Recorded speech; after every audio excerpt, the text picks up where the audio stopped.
I'm not used to this high tech. All right. Thank you, Abuna, for having me speak about fasting.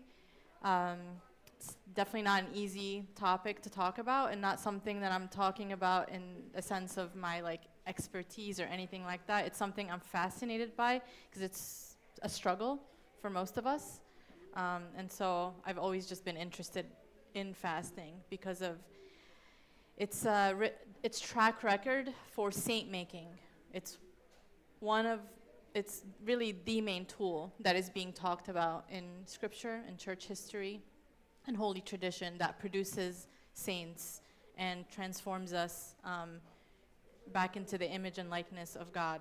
And so when I say we're about to enter a almost 8-week period of fasting starting tomorrow, how does that sit with you all? Like, what initial, and you don't have to say it out loud, but what initial thoughts or feelings or insights do you have? And if we're being, it's a question to answer kind of internally, but if we're being real with ourselves, most of us are not super excited. Most of us maybe have some thoughts or feelings of a little bit of anxiety or dread, some anger, why are we fasting? Why do I have to change, the way I eat or the way I just live my day-to-day life? If we're being real with ourselves, we probably feel very overwhelmed and unprepared. We might be prepared maybe for tomorrow, but we might not be prepared for the next 8 weeks to come. So it's time to get real. And getting real about fasting is part of becoming authentic. Okay, getting real with the struggle is part of becoming authentic. So it is war. We are about to enter a period of war. This is not a fun time unless you are a little sadistic and you just enjoy the extra pain. But this is not a time that most people are excited. So in the Old Testament scriptures, the people of God are always at war. They're always suffering. And part of the suffering that they're experiencing is because they are not free from slavery. They are trying to reach the promised land. They are on a journey for restoration to return back to their land. And in a very similar and parallel way, we are entering into this warfare, this suffering, in order to return back to our original state, our paradise back in the garden. Fasting is a period that restores us back to living in the garden as it was intended to be. And it's not something that we are waiting to pursue until we, die. It's something that we are invited to experience right here and now. Kind of how Abuna was saying in the sermon today, it's not reserved for later. It's to be experienced in the here and now. So how we approach fasting, because the warfare starts in our minds first, how we approach fasting and our attitudes and our understanding is going to be one of the main weapons against this warfare. Okay. So it's a good fight. It's a fight worth pursuing. And as an example, so a few months ago, I was doing this hydrotherapy circuit. It's supposed to be really healthy for us. I'm not going to talk about all the health benefits, but the one thing after I was doing the hot sauna, the steam room, the jetted hot tubs, everything was so comforting and warming. It was amazing. And this therapist was like, okay, now it's time to jump and plunge into a 50-degree cold plunge. And then you come out, you kind of have to do this. And I almost ran out. I was like a little toddler. I was like, no, you can't make me do this. I'm not going to do this. I was devising already a plan of how to, I was going to use my kids as an excuse to say, I have to get home. I can't do this 5 seconds of plunge. You're not going to sit there for a long time. So she reminded me of what I kind of already knew, the health benefits, how it's going to prevent injury and circulation problems, return my body back to homeostasis, and it will be really good for me to actually pursue this intense few minutes of stress. So this is a concept called hormesis, which is putting your body intentionally through a stressful period for a much greater gain. Fasting, similarly, is is a short period of time, stress, for an eternal gain, not just for a temporary physical gain, but it's a holistic eternal gain. So I use that as an example to say that sometimes we have to go through the struggle and the suffering, not sometimes, all the time. It's necessary. So we've known for a long time, for many years in the early church, in the Old Testament, we've known that fasting is very important. And now, even science is kind of backing it up, and they're almost reinventing it, or it's like reclaiming it as if it's something new, where in fact it is something that is so human. It is so ancient. It is part of who we are. And so part of today is to be reminded of how fasting is central to our salvation. It is part of us becoming authentic. It reveals to us who we really are. That's one of the main important aspects of fasting. And 3, which is what I hope to spend most time on, is how we could thoughtfully prepare for a wholesome fast, because there's not that much aside from anecdotal or just like family tradition where we see maybe our moms and dads over time cooking in the kitchen, but if you didn't grow up fasting, you might not even know where to begin. There's not much talk about practically how do we fast, because it's not merely a diet change. So I wanted to ask, where do we first see fasting? Where does fasting begin? Okay, A+. Left side, strong side. Yeah, so it first began in the garden. So there's a lot of, patristic reflections on this, that Adam and Eve, by failing to fast from the tree of the knowledge of good and evil, they became disconnected from God, and they, because of their disobedience and trying to do things on their own strength, including eating. So eating and fasting are so crucial to God's design. He cared so much about our intake, what we eat, how we eat, and when we eat, that his first commandment was to eat, but also and fast from this one particular tree that they were not yet ready for. And Saint Irenaeus of Lyon, who was an early church father of the 2nd century, he wrote that humanity fell because of a failure to fast, and because they ate apart from God, meaning that we pursued our physical needs and desires separate from God's commandments and God leading us. And who restores that for us? So Jesus restores that for us, and he demonstrates how fasting is done with God and perfectly in the wilderness. So he goes to the wilderness. So he's teaching us that in order for us to return back to the garden where there's lush greenery, there's food, there's abundance, which represents our society right now too. Our modern garden is very abundant. We have an excess of food everywhere we go. It's at our fingertip. If you are hungry, I think soon our phones are going to detect our hunger. Maybe our Apple Watches are going to detect our hunger, and they'll deliver food right at our door. You don't even have to DoorDash. But it is so available. Food is everywhere. And it's also in our minds. We're constantly thinking about food. So what Jesus does is he goes intentionally to a wilderness, to a place where there's nothing, in a way that we have to enter into the fast by making our own wilderness, creating scarcity, creating simplicity, and simplifying our homes. And he was led by God to do this fast. He didn't do it on his own. And in fact, Satan, when he was tempting him, he was trying to have him do it apart from God, and trying to test the mind first. So Jesus restores us back to the garden by fasting, and before he even starts his ministry, he fasts. And we see the restoration and return of humanity to the garden by the eating and the drinking of of the body and blood of Jesus. Food is so crucial and so important that he offers himself as food and drink for us, because he knows that, well, he created us for that, to eat and drink. And so we're going to talk a little bit about what the function of food and hunger and thirst in a spiritual but also in a physical sense.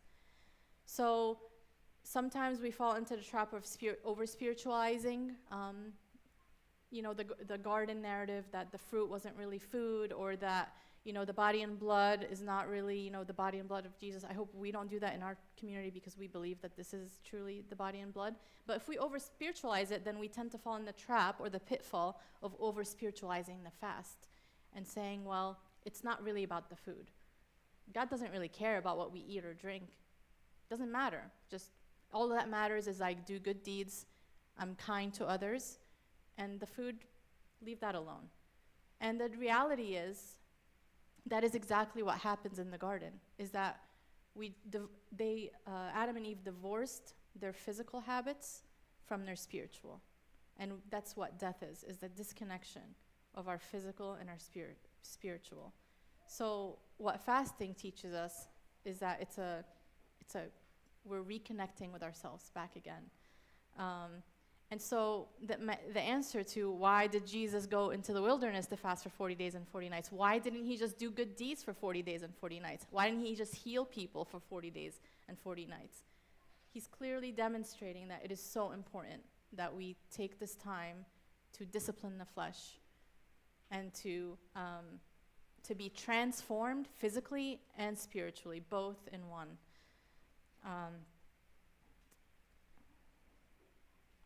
And then finally, the way we are restored back to the garden and back to our authentic image is through the tree of life, where we will be feasting on him for eternity. It brings us back to the garden as it was intended to be. So the patristic reflections on this real quick, St. Gregory of Nazianzus in 390 AD, he wrote something really beautiful. He said, Christ has brought up to the tree and nailed to it, yet by the tree of life he restores us. And food here is seen as a Eucharistic symbol, like food in our current world. Like food as it is designed and intended for us to eat is designed as a Eucharistic symbol until we are restored completely and really feasting on Christ himself. He is going to be our sustaining food. And it doesn't negate the biological need of food, because Jesus ate, right? He fasted, but he also feasted. He ate. It's not saying that we don't eat food at all, or that food is bad. Quite the opposite. Food is so special, and food is so sacred when we have a proper relationship and a non-distorted relationship with it. It's actually making food that much more special rather than saying it is a bad thing. So we're not going to fast because we want to be punishing ourselves or that our flesh is bad. It's actually restoring the good in creation as it's intended to be, and our relationship with God.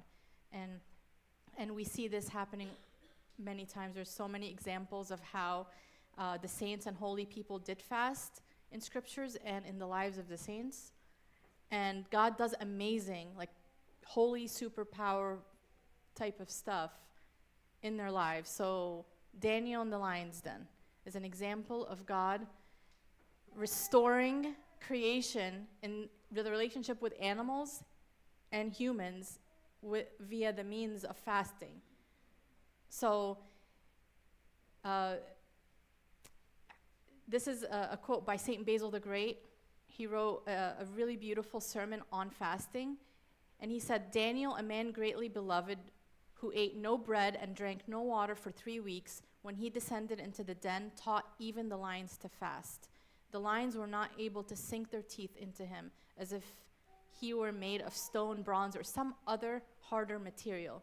Thus fasting, as when iron is dipped in water, had toughened the man's body and rendered it impregnable to lions. So there's a restoration when we fast to our physical and our spiritual nature, there's a restoration that happens. And even nature obeys that and is reordered. There's restoration as a whole. So what I do and how I fast is going to impact the cosmos. I mean, it is so powerful. And then similarly, the three holy youths, the nature of fire was restored from being harmful in our fallen world. It was restored to being something warming, something beautiful, something to brighten, and something to glorify God rather than consume them. The story, even Jesus himself, about when the disciples come to him and they say, we can't heal this person, the sick person who has demons and diseases and even self-injurious behavior, like he was self-harming, and told him that this kind cannot go out except by prayer and fasting. And this person was sick in the mind, sick in the body, a total sickness that consumed him. And Jesus said, only by prayer and fasting can we heal this person. The apostles fasted before they sent out Barnabas and Paul for their ministry. So it was used as a preparation. And the famous story, anybody know who that last person is on the top left? Yeah, Simon the Tanner. And he guided all of Egypt, the Christians in Egypt, to fast for 3 days for the to move the mountain, okay, the Mokattam mountain, because he was challenged. If it says, if you have faith as great as a mustard seed, and you tell a mountain to move, so he used that tool of fasting and prayer to get a whole mountain to move. Saint John Climacus, he's Eastern Orthodox saint. Whoever wants to return again to paradise does so in no other way but by fasting. So fasting really is a diagnostic.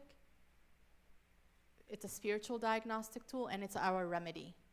Okay, so it really helps us to understand ourselves better. So how frustrating is it when we go to the doctor and they give us the wrong diagnosis, and then in turn it turns into the wrong treatment, only to go back again like within a week, which just happened to me within a week, to get a new treatment. And it's so frustrating. But God, he doesn't do like experimental or like exploratory surgeries. He really reveals to us through fasting our weaknesses, our shortcomings. It shows us kind of like a blood panel. When we fast, we don't know exactly what we're going to get until we see, okay, so maybe I am so attached to food. It reveals to us our need for God. It reveals to us our weakness and not being able to tame the hunger that we have. And these are all good. Revealing to us our weaknesses is actually good. Because if we're just looking at ourselves and we see ourselves able to fast perfectly, then there's no need for God. Then we return back to the fallen garden with doing things apart from God. So our hunger, our thirst, all these are cues in our bodies that reveal to us our need and thirst for God. And it's also our remedy, which, we see how the saints as examples have used it. And actually there was an interesting, even like a few years ago, Joe has PTSD from me telling this story, but there was a situation when the cows escaped. It was during the Lenten fast. Not the Advent fast. And the cows went like a random 1.5 miles away to someone's house, and they just like stayed there. And no one could like get them to come back. So Joe and a few other people had to talk to the house owner or whoever lived there to tell them, hey, there are 4 cows on your property. I don't know why they're here, but we are gonna try to like cage them or try to like sequester the cows. And so it was revealed actually through this experience that this person had no food and no heat, and it was one of the coldest days in the whole year. And him and his daughter were living in this house, he doesn't live there anymore. But it was revealed that he needed food, and so, thank God, we were able to connect him with the proper sources. But through a time of fasting, things are revealed to us if we are attentive. Things that need healing, things that people that might need the food that maybe we are trying to cut back on in order to focus spiritually. There are people really struggling to meet their basic needs. So fasting reveals to us who we could be as well.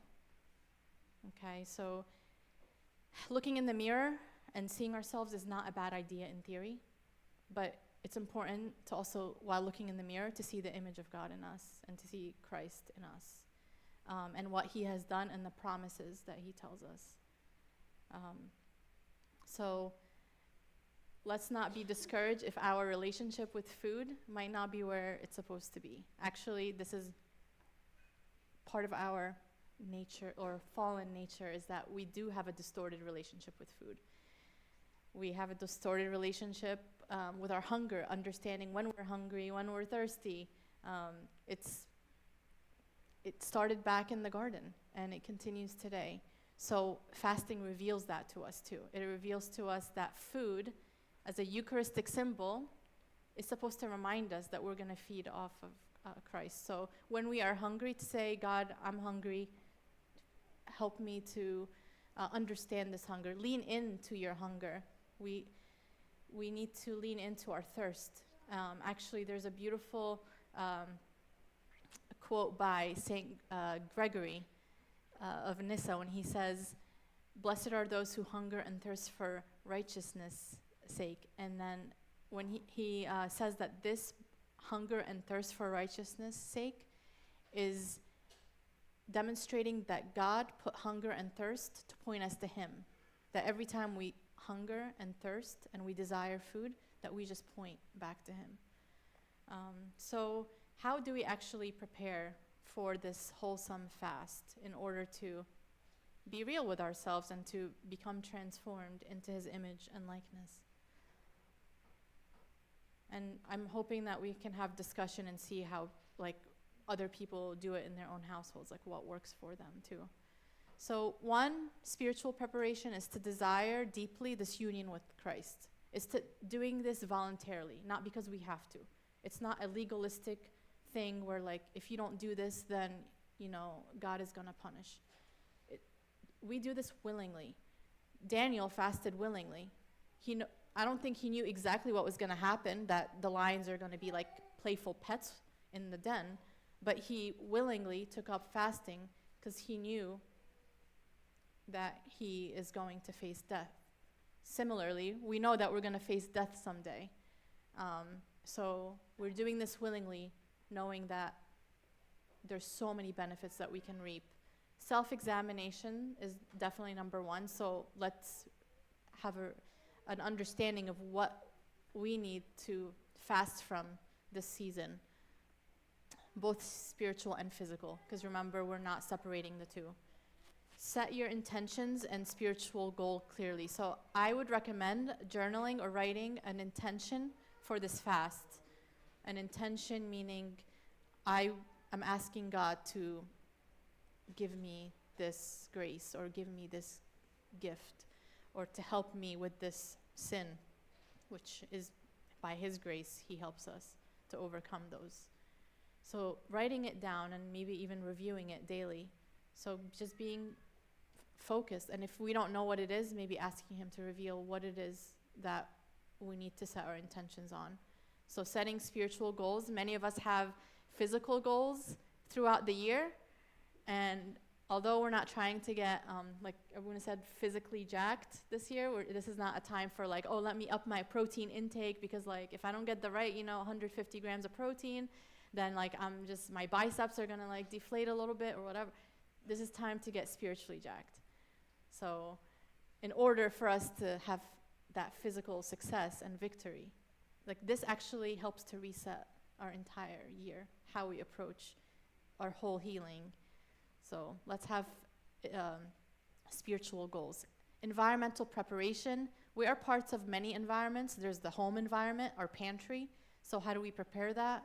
Maybe clearing things out that are going to be tempting. Like I don't keep chips and cereal and snacks in my house at all, because I know if it's there, we're going to eat it, because it's designed to be addictive. If there is going to be meat in the fridge and food in the fridge that you know is going to hinder your ability to benefit fully from this fast, again, it's not a punishment, it's a benefit to say no now in order to gain the blessings of God. So can I make this, not throw away the food, but can I make a meal and give it to someone else? Not in the same congregation. But maybe there's a family that has a sick relative or someone that needs a home-cooked meal.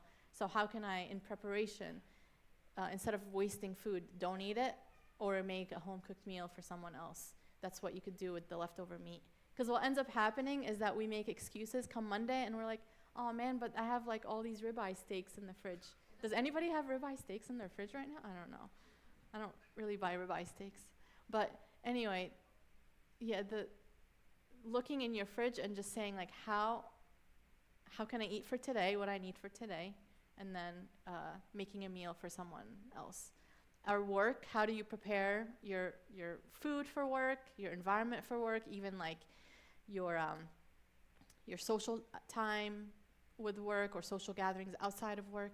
So being mentally prepared and real, so you're not surprised when there's an unexpected time to go out with coworkers. Let's go out for coffee, and then you're like looking at the snack bar, and there's like meat and egg options, and you're like, okay, I knew that I should prepare, so maybe packing in a bag or something like vegetables and hummus or something and dip, and just being ready to go. Piece of fruit and nuts that can like something to eat, so you can join in with other people and prayerfully be present, or just maybe sometimes you walk away and say like you can't make it.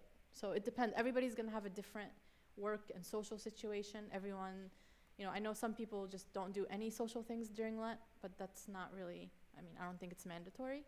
I think what's mandatory is that we just prepare, because we're not gonna accidentally stumble upon fasting. We don't accidentally just fast. We intentionally fast. So again, the pantries, getting the food that we don't need out, bringing the food that we do need in. And family considerations, it might be easier said than done when you have little children or dependents, and everybody has their own food preferences. You have I don't like to call them picky, but there's the selective eaters that will only eat select things. And it's okay. If I'm not gonna give dietary advice, but your kids need nutrition, and if you can offer them the safe food that they absolutely need, but also changing it up in terms of, this is the food that we eat now during fasting.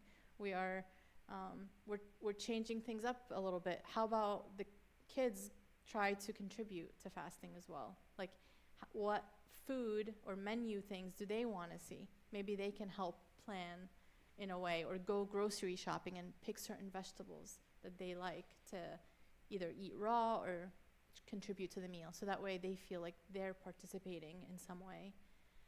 They can help prepare the food together. Maybe they can help chop up some things. So research shows if kids participate in the cooking process, they're more likely to eat it. So getting them involved somehow, even just cutting up one vegetable or making the rice, anything to help with getting them used to this new routine of fasting.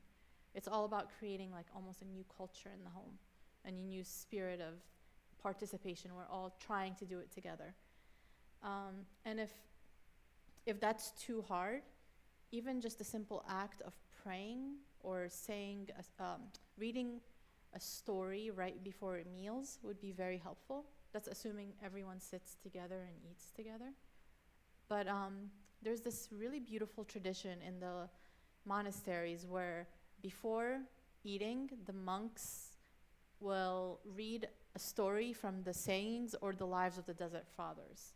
And it's a short thing, and most of the stories are actually about food and eating and fasting, because that's one of the main parts of our Christian walk is this rhythm of feasting, fasting, and everything in between. So reading some kind of story that is spiritually related right before a meal that could help, especially with having kids, to reframe the mind and to help them associate food with God. Okay, so we're associating food with God. Some other ideas practically, if we're struggling, we just don't know where to begin, because I'm assuming that even when we're not fasting, struggling to even know what we're going to eat for the week is hard. It's a real thing. So how much more if fasting, when we're going completely without food? And when we do eat and break the fast, we are incorporating vegan foods. So having themes like a Monday soup and salad night, or a crock pot meal, or tacos, vegan tacos and Mexican, like chili or something like that, and making like bigger batches of it, so it could last throughout the week. It could become lunch the next day or dinner the next day. Having breakfast, finding your own recipe for like breakfast pancakes or something like that, or breakfast muffins, making that for dinner. I know dinner usually tends to be maybe the most tricky, or a pizza night, vegan pizza. So that way the idea is not focusing so much about the cuisine that we're going to eat, but it actually is to free us and free our time from thinking so much about food. So it's like an upfront investment, so we can be freed up. So if one day a week, Friday or Saturday, we do a basic meal plan for the week, a structure for the week, then Monday, Tuesday, Wednesday, you don't have to think so much, what am I going to eat? We know that Monday night is, soup and salad night, or Italian, something like that. And then that is a great way for kids, especially older ones, that can like research recipes online. They can find a good recipe that they would like to try, and they can kind of help spearhead that. So giving them a role and a responsibility to find a recipe and help prepare it in the kitchen. So it'll make it more engaging for the family as a whole. Because again, fasting is not a punishment for the family. It's to bring us really together and to center everything we do physically on God. So from now on, maybe having some kind of beans or cashews or nuts or lentils soaking in water on your countertop, because that helps it become more absorbable, and it helps to take away all the issues of bloating and gas that people complain about a lot during fasting. So just simply soaking it overnight in water with some baking soda or salt helps it to become more digestible. And then you always have beans ready for the next day to just put into like a curry or a soup, or even like if it's cashews, you can blend it well together. It makes like a creamy base for like salad dressings, which I do have some. I'm gonna have handouts of like basic recipes for like salad dressings, and other things like that. So another thing, all your scraps. So again, this is a time for not wasting, but a time for like really having that dominion over creation. Not to dominate it and to like throw things away and to waste, but to actually be resourceful. And all the scraps from, the peppers, the onions, everything can be used to make a vegetable broth. You put it in a big stock pot with water, some bay leaves, garlic, all the spices, and it becomes a broth for the week. In and of itself, that can become a simple meal. It's not so sustainable in terms of like you're not getting protein, but you can use it to make soup. You can use it as a base for chili.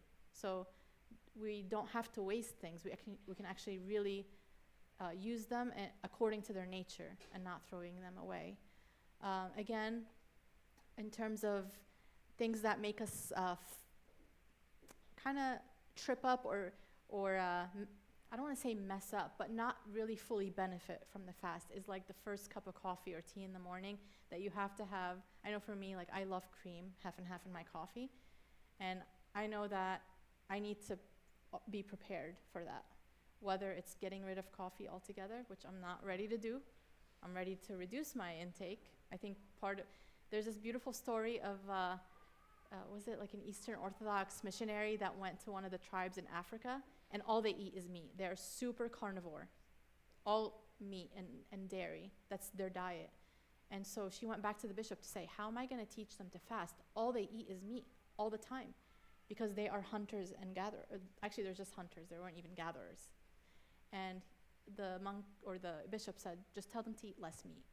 So if we struggle with like the coffee addiction or something, don't like do it cold turkey. Like let God reveal who, like, you know, our weakness, and then we do it gradually in a talking, you know, with our priest about like what our needs are, what our issues are, and maybe reducing it a little bit. Like by the time the Lent is over, we're not dependent on coffee so much. Maybe we can go the whole Holy Week without coffee.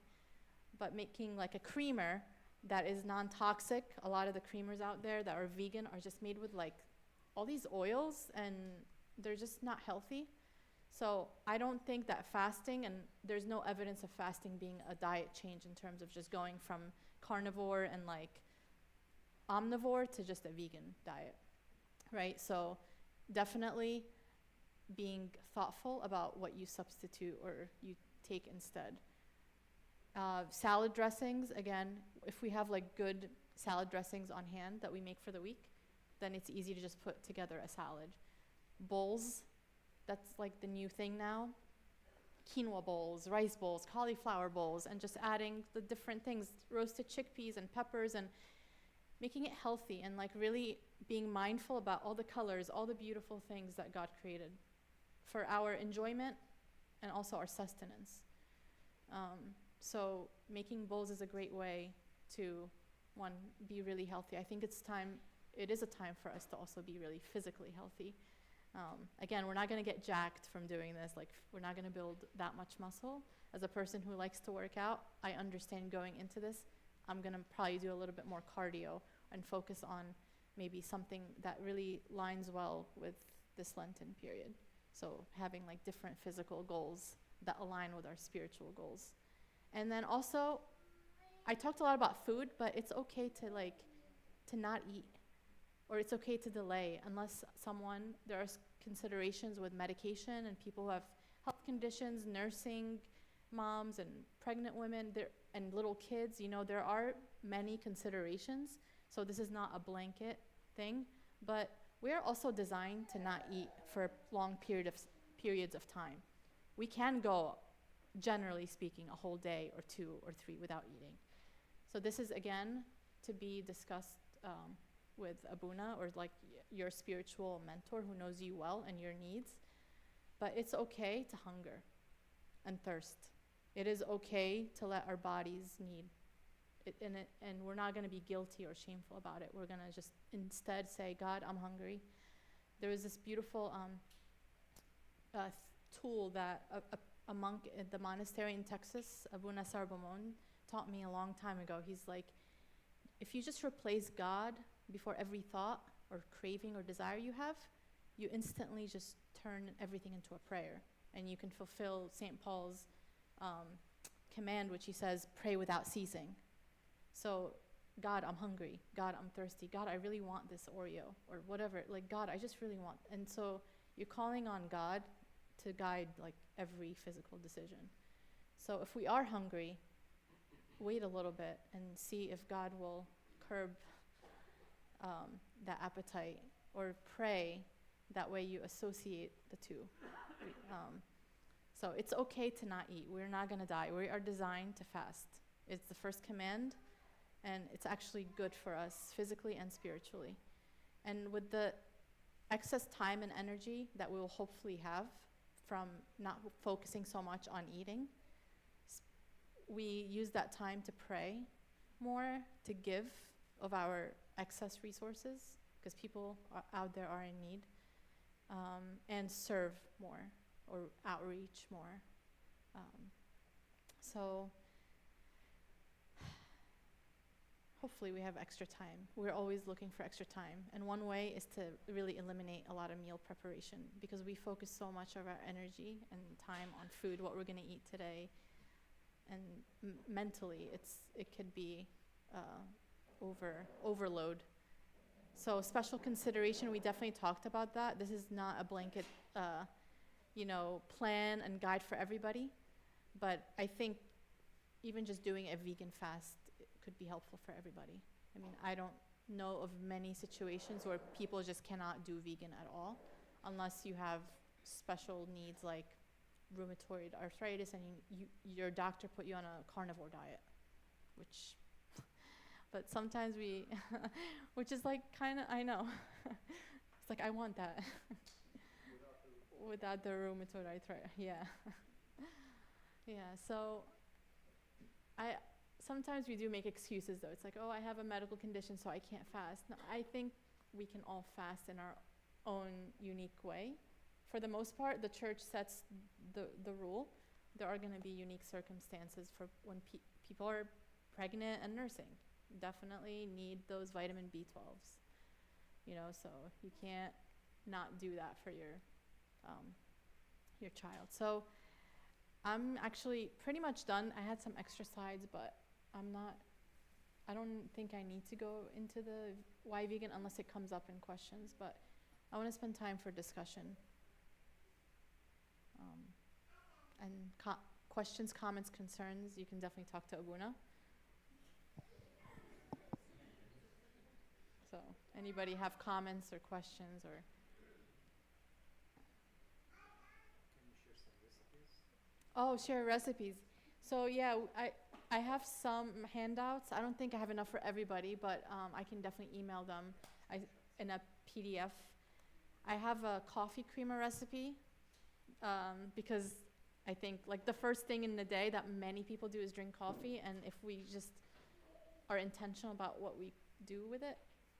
But I have also a creamy Caesar dressing just to motivate people to eat salad and healthy stuff, and also keep it for the week so you don't have to think too much about what to eat.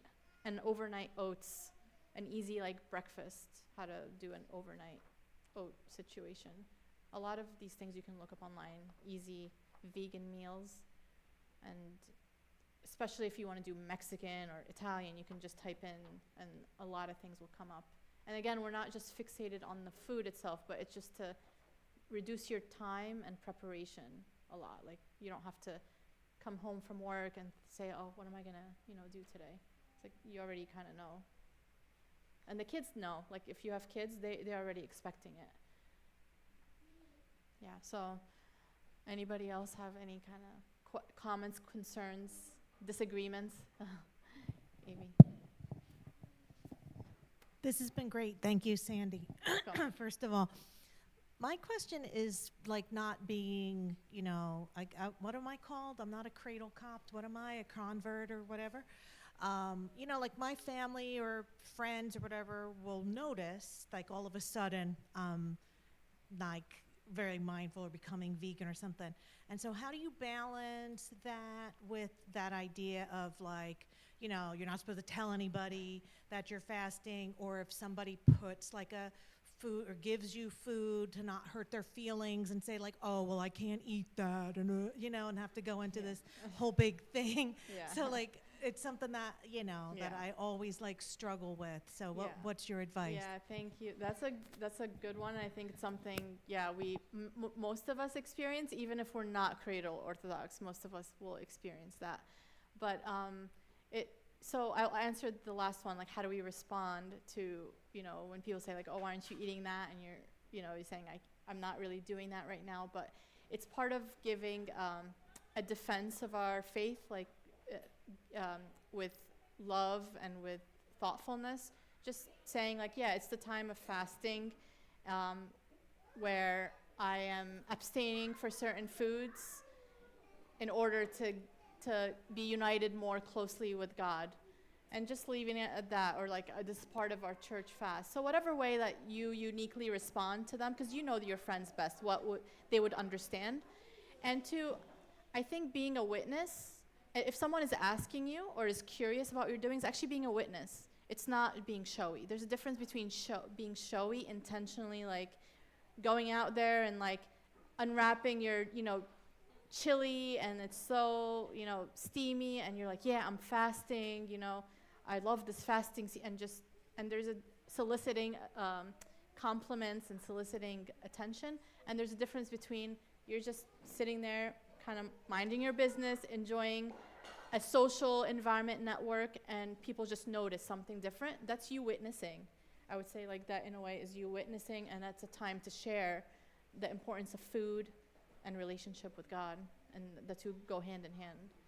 So I do appreciate that question. Yeah. And sometimes like packing food with you to an event that everybody else can eat, but knowing that you can definitely eat, like a vegan dish would be a great way to share in hospitality with others and just offer generosity. Yeah. Mary. Kind of comment, just continuing what. Thank you so much. So a comment and a question. The comment is like continuing what you guys both saying. I guess it depends also on the situation and who's like the people who are like in front of you to really talk about your fasting or not. I know like in Egypt there was a incident. They always say there was a Buna, like a priest, and he went in Upper Egypt were to Christian, but they are not really into much the Christianity. He was trying to get them to the church. They were maybe surrounded more by like Muslim community and stuff. So they didn't even know there was fasting, and they prepared the meal for Abuna. And he did not tell them it's fasting. He actually said, and he did eat what they offered them, and he just relied in the Bible verse, you know, like eat whatever offered to you or something like The that. law of love. So yeah. so I guess it depends on the situation and who's Yeah. the witness, and if they are forcing you, like, do you have to eat that food or not, or you know, and who's the people and how it's gonna affect them Yeah. if you eat or refuse to eat the food. The question is, but now John is here, what the best protein option for alternative for diet people who build some muscles and not willing to give up their muscles? Best protein. So with the vegan fasting, it's a combination. You almost have to do your own. There's actually a handout that says all the different high protein options that are vegan. So it's going to be like a combination of like pumpkin seeds and sunflower seeds and a combination of other things, because vegan food is lacking in some of the essential amino acids. So you're just gonna like have a varied, holistic approach. There's not one thing. There's tofu, you know, a good quality tofu has high protein. So that's something, but it doesn't have all the protein that you need. So you have to add, you know, some chickpeas and lentils to that. You got to add a little bit of chickpeas. So I think having bowls is a great way to be like nutritionally strong and have sufficiency while also maintaining the fast. So a combination. Anybody else, or are we good? If you like vegetables by nature.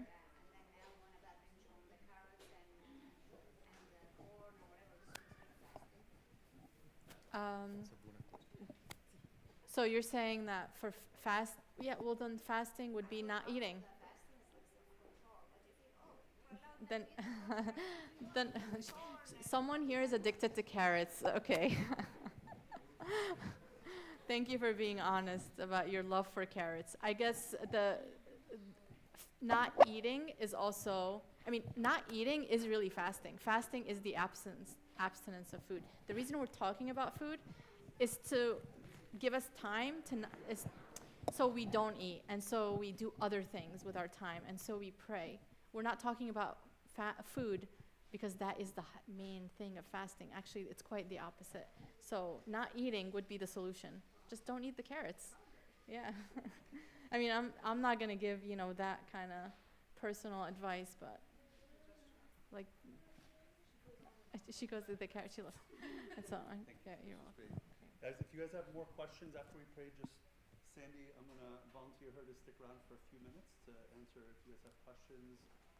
She did bring some copies of the handouts, so maybe try to one per household would be good, and then if we run out, then we can email it out. Okay? Thank you very much. All right, let's pray.